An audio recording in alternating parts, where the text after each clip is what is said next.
प्यारे बच्चों, अस्सलाम वालेकुम। आज की हमारी कहानी है बंदर और शेरनी की दोस्ती।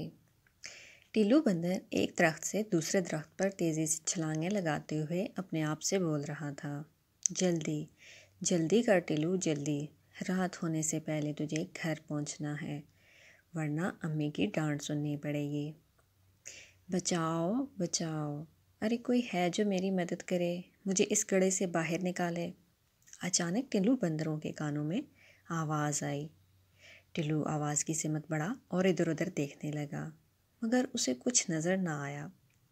अचानक उसकी नज़र गड्ढे की तरफ गई तो वहाँ एक शेरनी फंसी दिखाई दी।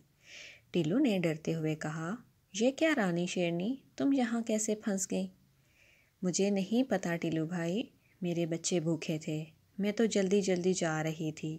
इस गड्ढे पर बहुत सारे पत्ते पड़े हुए थे, मैंने जूं ही यहाँ छलांग मारी तो एकदम से इसमें गिर गई। ये कहकर रानी शेरनी रोने लगी। टिल्लू ने कहा, अच्छा अच्छा, तुम रोना बंद करो, मैं तुम्हें बाहर निकालने का इंतज़ाम करता हूँ। टिल्लू कुछ ही देर में कहीं से रस्सी ढूंढ लाया और कहा, ये लो, इसे मजबूती से पकड़ो और बाहर आ जाओ। कुछ ही देर बाद शेरनी बाहर आ गई। जैसे ही शेरनी बाहर आई, टिल्लू बंदर डर के मारे दरख्त पर चढ़ गया कि कहीं शेरनी उसे ही ना खा जाए। रानी शेरनी ने कहा, अरे बंदर भैया, तुम मुझसे क्यों डर रहे हो? तुमने तो मेरी जान बचाई है, मैं तुम्हें शुक्रिया कहती हूँ। मैं तुम्हारा ये एहसान कभी नहीं भूलूंगी। आज से हम दोस्त हैं। तुम्हें जब भी मेरी मदद की ज़रूरत पड़ेगी, मैं ज़रूर तुम्हारी मदद करूँगी। टिल्लू ने कहा, अच्छा, अब मुझे जाना होगा, मेरी अम्मी मेरा इंतज़ार कर रही होंगी। रानी शेरनी ने जाते हुए कहा, हाँ, मेरे भी बच्चे भूखे हैं, फिर मिलेंगे। वो दोनों एक दूसरे को खुदा हाफिज़ कहकर अपनी अपनी राह चल दिए। कई दिन ऐसे ही गुजर गए, दोनों की आपस में मुलाकात नहीं हुई। मगर एक रोज़ रानी शेरनी ने वाकई ही अपने दोस्त के एहसान का बदला चुकाया। हुआ कुछ यूँ कि इस जंगल में एक चीता भी रहता था, जो छुप छुप कर जानवरों का शिकार करता था। एक बार शिकार की तलाश करते हुए वो इस दरख्त पर चढ़ गया जिस पर टिल्लू का बड़ा सा घर था।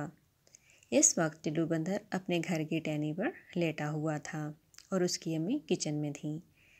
चीते ने उन्हें देखकर होंठों पर ज़बान फेरते हुए कहा, वाह दगड़ू चीते, आज तो पार्टी होगी पार्टी।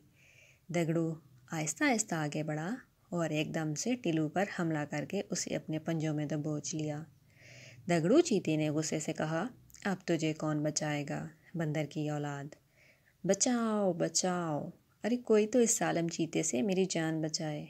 टिल्लू चिल्ला चिल्ला कर मदद के लिए पुकारने लगा।